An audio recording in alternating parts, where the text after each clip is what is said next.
Assalamualaikum warahmatullahi wabarakatuh.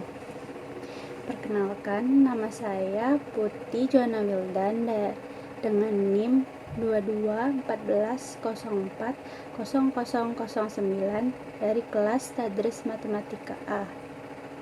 Di sini saya membuat video hadis tarbawi dengan tujuan untuk memenuhi tugas hadis tarbawi yang diampuh oleh Bapak Zulheldi.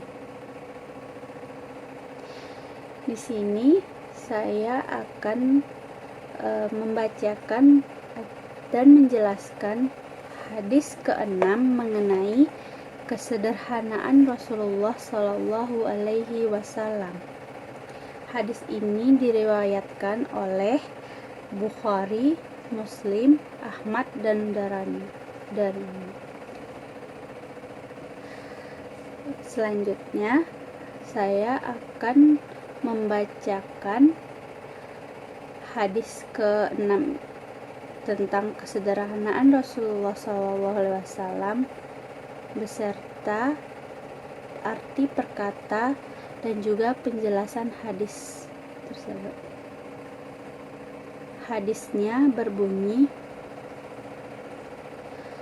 Hadisu Abi Hurairah radhiyallahu anhu qala Rasulullah sallallahu alaihi wasallam Allahumma innama ana basyarun fa ayyuma rajulin minal muslimina sababtuhu aw la'antuhu aw jalattuhu faj'alha laha zakatan wa rahmah. Rawahu Bukhari wa Muslim wa Ahmad wa Darimi. Selanjutnya saya akan menjelaskan arti perkata hadis ke-6 yang saya bacakan tadi.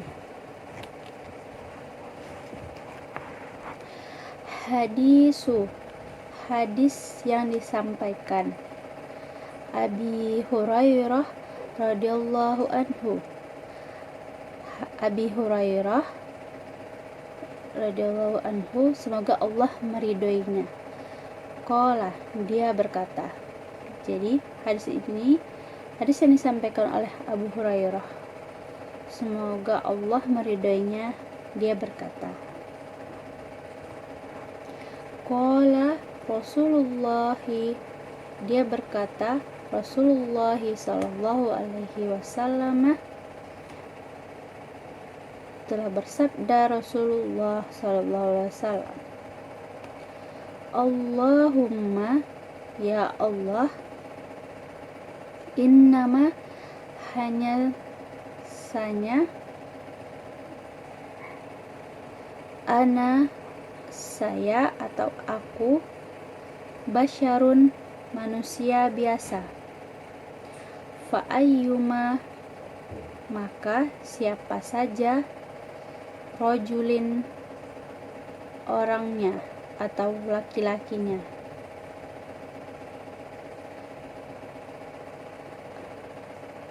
artinya di sini, ya Allah, hanya saja aku sesungguhnya aku manusia biasa, maka siapa saja laki-laki, mina, dari, al-muslimina, kaum muslimin atau orang-orang muslim, dari orang-orang muslim atau Islam, sababtuhu, aku hina dia, atau la'antuhu, aku laknat dia, atau jalattuhu, aku cambuk dia. Nah, maksudnya di sini aku aku cacah atau hina dia, atau aku laknat dia, atau aku pukul atau cambuk dia. Faj'alha, maka jadikanlah dia lahu sebagai zakatan, zakat, warahmah, dan sebagai rahmat baginya. Maka artinya, maka jadikanlah dia kesalahanku. Maksudnya kesalahanku di sini itu mencaci, melaknat, atau memukul dia atau mencabuk dia itu untuknya sebagai zakatnya atau pembersih bagi dirinya dan sebagai rahmat baginya. Hadis riwayat Bukhari, Muslim, Ahmad, dan Darimi. Selanjutnya, saya akan menjelaskan penjelasan hadis ke-6 mengenai kesederhanaan Rasulullah SAW. Penjelasan hadis ini. Hadis ini menjelaskan tentang kesederhanaan Rasul dan kasih sayangnya. Di mana di sini Rasul pertama dia mengakui dengan sebelumnya dia hanyalah manusia biasa. Di sini Rasul mengakui bahwa dia hanyalah manusia biasa. Di sanalah letak kesederhanaan Rasul tersebut. Tetapi banyak orang yang mensalahartikan ketika disuruh mencontoh Nabi, disuruh patuh kepada Nabi, kemudian dia tidak mematuhinya.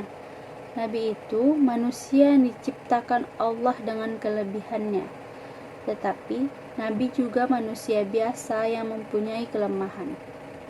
Nah, banyak orang yang salah mengartikan yang atas pengakuan Nabi hanyalah manusia biasa, sehingga banyak orang atau banyak pengikut Nabi pada zaman dahulu itu, beberapa di antaranya itu tidak patuh untuk tidak mematuhi Nabi karena mereka merasa Nabi itu hanyalah manusia biasa sama seperti dirinya, jadi tidak perlu untuk dipatuhi. Nah, karena manusia itu pasti punya kelemahan, tetapi Nabi juga manusia biasa, makanya mempunyai kelemahan. Ya benar, tapi karena pengakuan Nabi tersebut banyak yang mensalahartikan sehingga Nabi tidak banyak yang tidak patuh kepada Nabi dan ajaran Nabi. Jadi di sini Nabi memperlihatkan betapanya dia itu tidak ingin ada orang yang rugi karena kelemahannya sebagai manusia biasa. Maka jadikanlah kesalahanku yang telah mengata-ngatainya, yang telah melaknatnya, dan telah memukulnya. Jadikanlah itu sebagai pembersih sarana untuk membersihkan sarana-sarana kesalahannya dan rahmat baginya.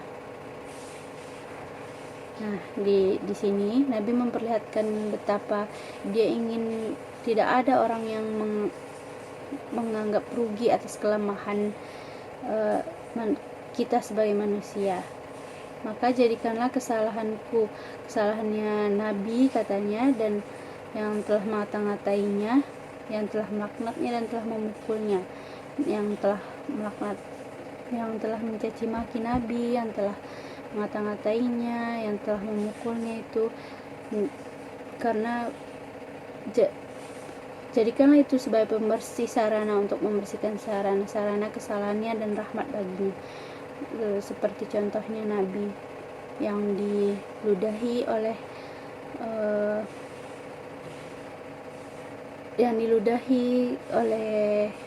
kaumnya pada saat itu, tetapi Nabi tidak membalasnya sama sekali, dan Nabi membalasnya dengan kebaikan. Ketika ia sakit dan tidak bisa melihat, Nabi yang memberikan dia makan, yang merawat dia. Kita ambil contoh dari kesederhanaan Nabi tersebut. Adapun kandungan hadis ini dengan pendidikan, hadis ini bisa kita sebut menjelaskan tentang bagaimana kepribadiannya, maksudnya kepribadian Nabi. Seorang guru yang baik, jadi menjadi seorang guru baik itu bagaimana kepribadiannya. Yang pertama, seorang guru tidak boleh menganggap dirinya orang yang tidak tersentuh oleh kesalahan. Dia harus mengakui dirinya sebagai manusia biasa. Jadi, guru itu harus rendah diri, juga menyadari bahwa dia juga memiliki kekurangan. Jadi, kita sebagai seorang guru tidaklah sepatutnya kita merasa tinggi dan merasa benar atas semua yang telah kita pelajari. Walaupun sehebat dan sekuat dan sehebat Nabi saja merasa dirinya banyak mempunyai kekurangan. Dia tidak merasa tinggi hati, sombong. Maka kita sebagai seorang guru harus sehendaknya memiliki sikap Nabi yang sangat rendah diri atas ilmu yang dia punya, tidak sombong dan tidak meninggikan atas apa yang telah ia capai. Jadi kalau memang guru itu salah, ya kita harus mengakui atas kesalahan kita. Jangan merasa rendah kalau ketika kita salah di depan murid kita.